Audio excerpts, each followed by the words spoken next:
Bandicoot!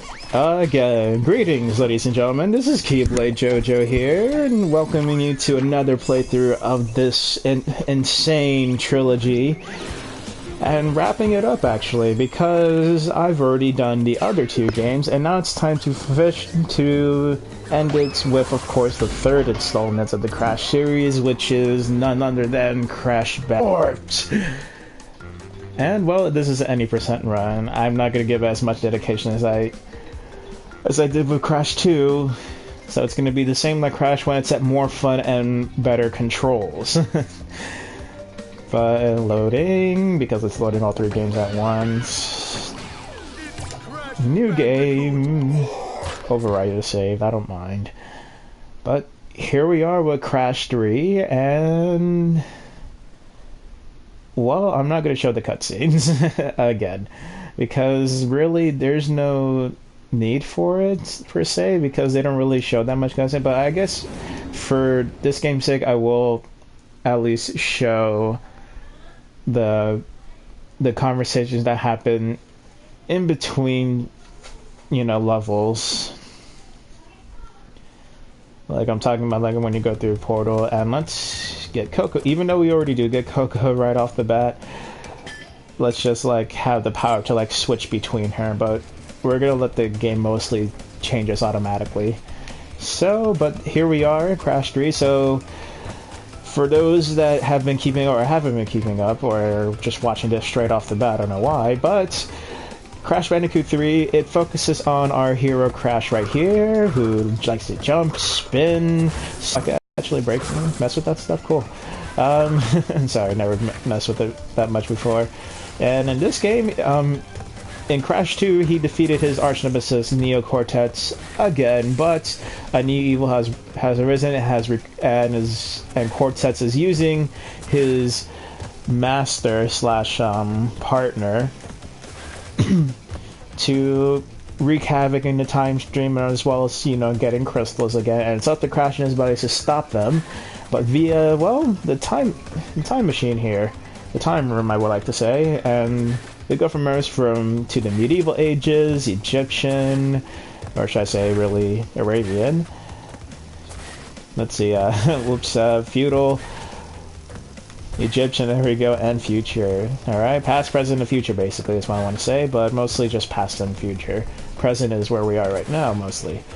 But time is a gameplay, and to be of different sections and 5 levels per section. So, and of course the main goal is to gather crystals from every level in order to get to the final boss. And each room has 5 crystals, but before we get to the boss of each section, we must gather 5 crystals per room. So we're going to start things off at Toad Village, one of my favorite areas, oh my god. And here's Cortex, along with his buddy, Uka Uka. My mask is Aku Aku. Yeah, I'm going to talk over these, even though there's no subtitles. Like, I want to hear what they're saying. Well, I don't really care for cutscenes, sorry. And plus, a million people already know how this game works.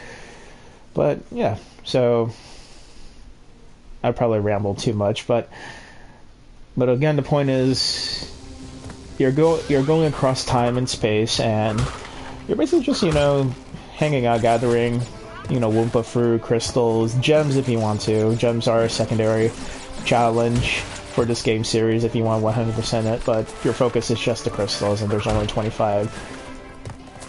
So, and each room, or should I say, yeah, each room, there's 5 levels. And after completing all 5 levels in each section, I should say, for this game, you fight a boss, and well, you just continue to level, you know, see what your skills with. But the benefit so the thing with the Crash series is that what you're seeing right now for gameplay, this is the standard gameplay. You're just running, jumping, and since Crash 2, you can slide as well. But for Crash 3, to make the gameplay more fun, not only did they make the levels like a lot better, the aesthetics, the lighting, and all of that, they added power-ups. So, but the only way to get the power-ups is via, you have to beat the bosses, which is fine. I mean, it's because really, the power-ups, they do help in most cases, but other than that, like, you don't really need them, man. I'm pretty sure there are people who could beat this game without even really need for powers, except maybe for the double jump feature, but other than that, really, you don't really need that much power up. You really need to rely on the power ups. Like, there's this one power up where your spin becomes more deadly, called the, you know, the deadly tornado. But I really don't use it that much except to, like, glide, but, which is what it's meant for, but, like, I don't really need it that much. Sometimes I forgot to even have it. But yeah, so, but that's one thing that makes this game severely fun, but I still find 2 to be my favorite out of the 3. But number 3 is definitely, you know, second on the list. Number 1 is just, you know, simple for a simplest sake, but at least they made it better in this. They made some of the mechanics or rules of the first game better for the remakes. Oh yeah. So, again, as I said before, we had different kinds of we had 3 different kinds of collectibles, to be honest. We have crystals, gems, and relics. Now, for this game, they decided to make relics important to 100% the game. You know, or at least to get, not 100%, really 105% to get the extra ending, because regardless you see an ending to this game, it's like, okay, the villain's lost, but like, you get to see a special extended version if you get all the relics, or should I say all gold.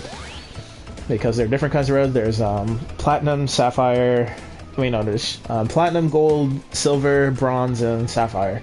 And they want at least, at minimum, gold. Not if you get platinum, fantastic, but gold is the minimum. So, oh yeah. And now for Under Pressure. So, I mean, I said what I have to say. If you watch my other playthroughs, I don't think first timers would think about watching a third game, but then again, some do. But that's all I really have to say. It's really a collectathon game, and primarily because you don't have to get the bosses that I'm getting. I get it because I want to get extra lives, because there's a life system in this game. But this is a remake of the original, and games back in the day, it's one hit, one kill, unless you have a mask like I do, in which case you get a free hit. The mask, the rules of the mask is the rule 3. So right now I'm carrying 2, because when it's just 1, he's in a much darker, or not as bright tone as what you're seeing. But when I have 2, he's as, you know, gold. He's like goldish and, you know, shiny like the way you're seeing it right now. And when you get the third one, you're automatically invincible. But the invincibility only happens in certain levels. Now for this one, I cannot go past 2 because there's no point in invincibility when the mechanics are not even as the same as they normally are. But 3 equals invincibility, 2 is just 2 free hits, so you have less of a chance to lose a life. The masks start to matter in later levels, but really, if you're just playing the game straight through, like not worrying about 100%ing it, then you don't really need to like that much protection. But for just have a least strenuous headache, I think it would be best to farm as much lives as you can. So for me, I'm definitely, the reason I'm going for bots is because not only to find lives, but to also collect Wumpa Fruit, and Wumpa Fruit in this game, it follows the rule of 100 for like most games, where collect 100 you get a life. So that's why I'm gathering as much Wumpa Fruit as I can for this game. Again, I don't need to 100% it. If I'm able to get a gem along the way, then that's fine, I get a gem. But if I don't get a gem, that's fine. This isn't any percent, I'm just getting a gem just so people will be like, okay, so, because the way gems work in this game, since Crash 1 and 2, there are multiple ways to get a gem, and some levels you can't get. The only way to get the gem is to get all the by breaking all the boxes, but one way this series has made the game, you know, force you to come back to different levels is by making some boxes, you know, hard to get via color gems or secret warps, and for this game's case. or actually 2 as well. So color gems. So gems are slightly hard to get in the grid because crystals, they just leave it right there on your path. Gems, you either break all the bots, either all the bosses are in the level for you to get them, or you have to go back to it once you get a color gem. The color gems are even more elaborate places, or you could just like grab it on the go, like, oh look, there it is, if you find the right alternate path. So yeah, but for this game, they don't serve like a super purpose, just, you know, you could further complete the game. And here we have our first Coco level, ladies and gentlemen. So Coco here is Crash's little sister. The reason we have Coco is due to reasons what happened after Crash 1. In Crash 1, well, my Crash 1 playthrough,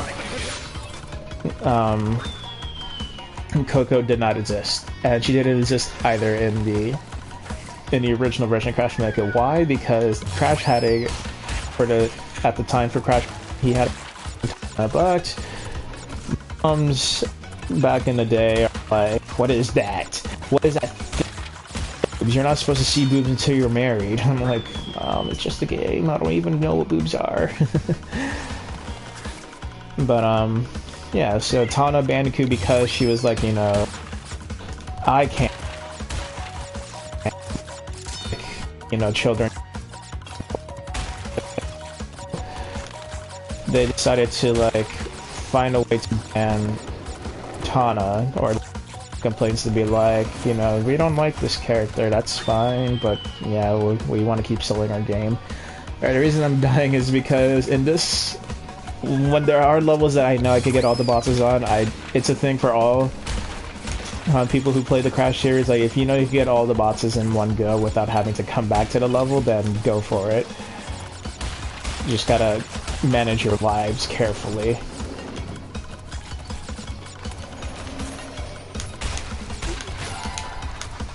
Not going up there.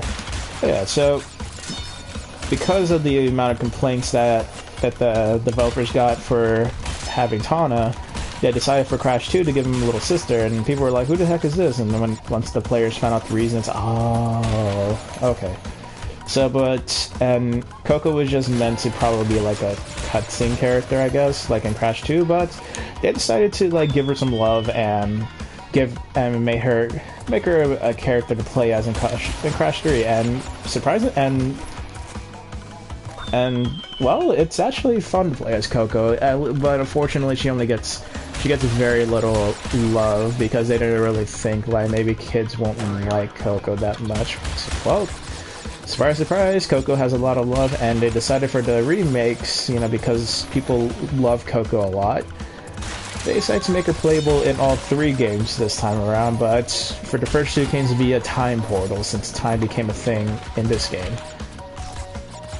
And so now you can replay certain Crash levels as Coco.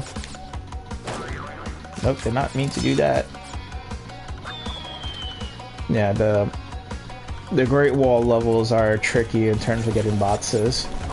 Like, you would think, well, aren't there boxes out there? No, you see, the way that the tower parts of the walls work is that one tower has boxes on top, the other doesn't. So you gotta time your jumps properly when it comes to the towers. But that was the last section.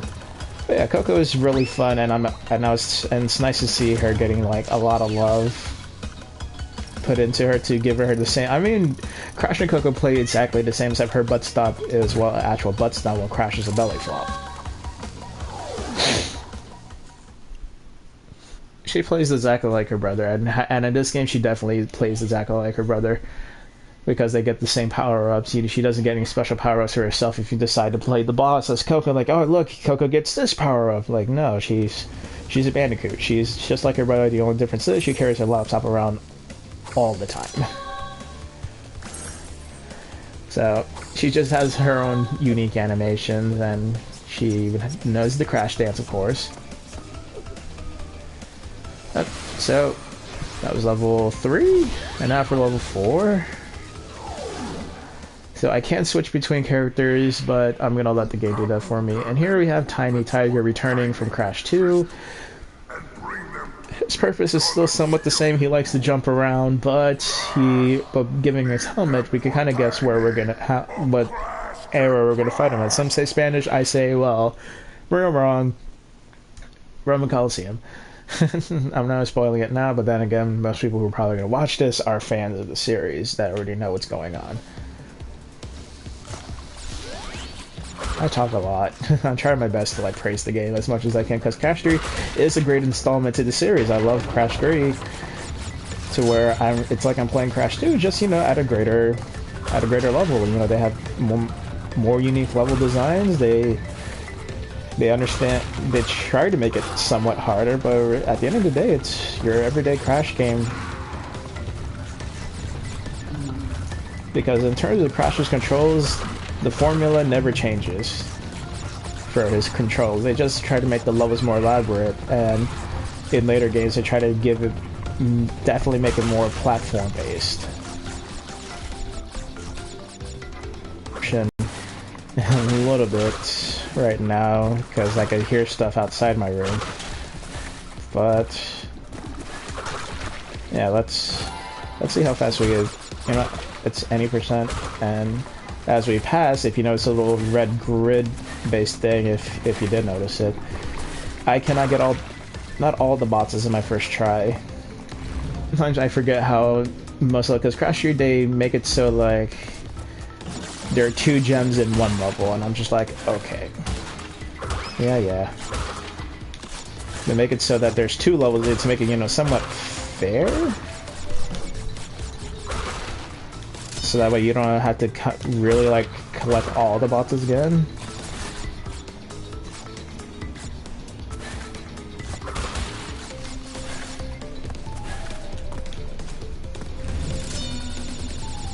Alright. Now, even though it's at any percent, I'm still going to try to go to the bonus levels because bonus levels are a way to farm for lives. Alright. Here, have our mandatory crystal. What was with the first warp room in less than 30 minutes? Because, in all honesty, Crash games are easy once you know the controls, like by heart. In my case, like I've been playing this series since its PlayStation 1 days, so I pretty much know how it works. It's only like the later games I'm just like, oh, okay, what do I do here?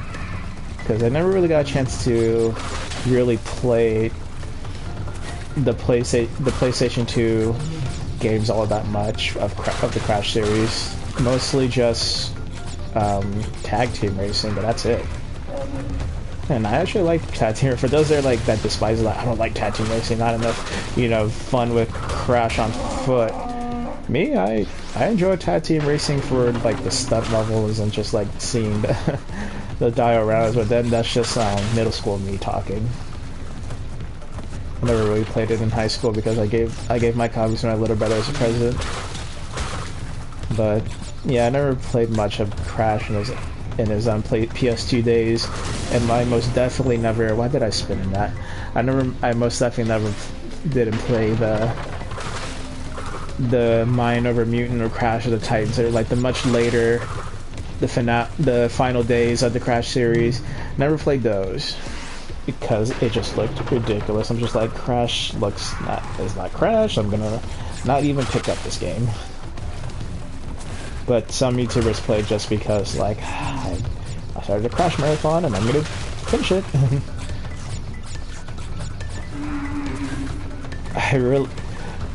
But I think I said all that I much have to say. The Crash, the only thing I don't like is that in this game the hitboxes is weird and sometimes timing sucks. Oh, thank God, I thought I was gonna mess that gem. But other than that, it's your everyday Crash game. I like the Power D analog control. I still play Crash 2 somewhat like between analog and D-pad because I'm used to playing on D-pad so much. But Crash 3 I've always used analog, so it's fine. Even in the PS1 version when the later controllers for the PS1 came out. Yeah, so as we notice here, this level has 2 gems, but the other gem is through the red gem pathway, and like I said, the color gems are like a whole different thing. So now here's my mini rant with the Coco levels. The Coco levels, though I wish there was more of them, It's just the same ones. So, what I mean by same ones is that there's 2 flying levels, 2 jet ski levels like this one, and 2 Great Wall levels. You know, Crash has the most of all, but at least with Coco, she has variety as well. I just wish she had more levels. I feel like a room should be... There should have been a room dedicated to just Coco, or at least 3 levels entirely with Coco instead of just like 1 or 2. But yeah, Coco... in terms of levels, I don't like the jet ski levels that much because I have to be careful when I get the boxes. Like, really be careful. Or like I just like waste time waiting for something. Yeah. And these levels can be a little bit disorienting because the way everything's just moving in the water and all that, and movement with Coco. So most players say just stare into the horizon if this messes with your eyes a bit, or just like motion sickness. But yeah, it's not hard to dodge these. You just gotta know like which direction they're going. Like, okay, this is where I have to go. I don't have to deal with the spots again, but this bomb has to circle it. Okay. Okay, we're good. Oh, come on. That's one thing I like about the ramps of this level. It's just like, no, the bombs have a fuse. Why don't they go off? Because the developers didn't really care. They just want to give you a hazard and make it as cartoony as possible. Hopefully I'm getting all the bots, because sometimes they like to, because sometimes the developers like to put bots in places that's just like, I didn't see it there.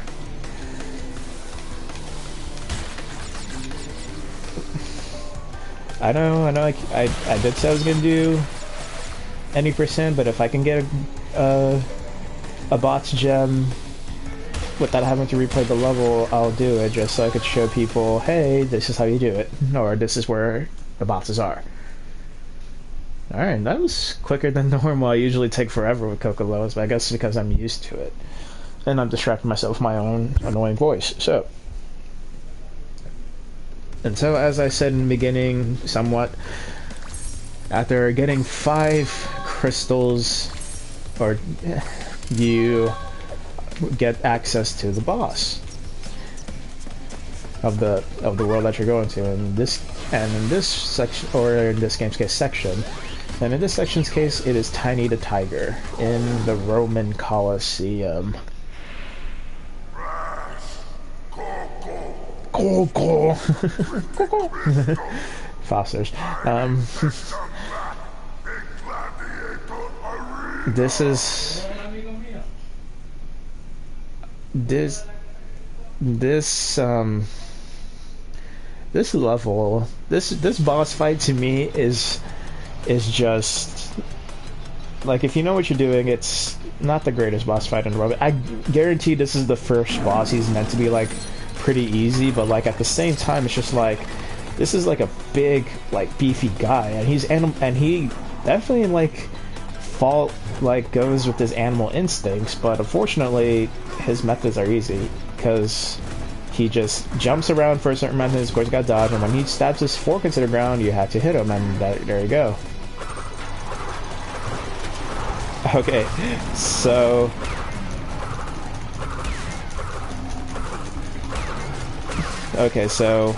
see all that cheese that's being tossed at me? If anybody noticed the cheese, so there's this little history with this boss fight. This corner here was a safety zone, and I think it still is a safety zone. I just come here just because of the cheese. But when the lions are coming out, as you see, this is the safest zone, despite the fact you're right next to a lion den right here. Alright, and you know, speedrunners and other gamers exploit that just so they don't have to deal with the lions and just worry about Tiny the Tiger. Well, the developers remembered that glitch, or at least the developers are gonna remember. Whoever knows about Side are like, you know what? I don't like the fact that you know, the players are doing this. So as a neat little Easter egg to, as an homage to like that spot, if you go to that spot in the Insane trilogy, in this version of the game, then the crowd will start throwing cheese at you because, hey, you're not giving us what we want. We want you to be dodging the lines, not hiding in a corner. By defeating Tiny, you have unlocked the gate to the next time travel area.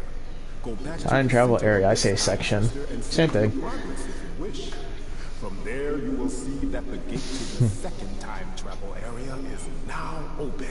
Yeah. And that's it for section 1. And just to show that the game, you know, if you feel like fighting the boss again, you can. You know, the game's just like, you know, some people like playing the bosses, so might as well.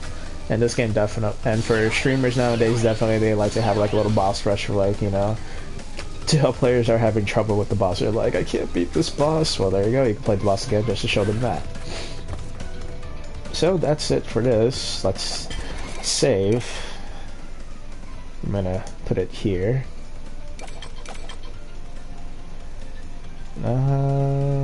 Right here. Alright. Awesome. So, well, that's it for section 1. And as per rules, and as the rules, 5 levels, 5 crystals. Gems are not mandatory for story purposes. And then you fight the boss after getting 5 crystals. Alright. And since Crash 2, the 5 levels and 5 bosses are divided into different sections, or rooms, I should say.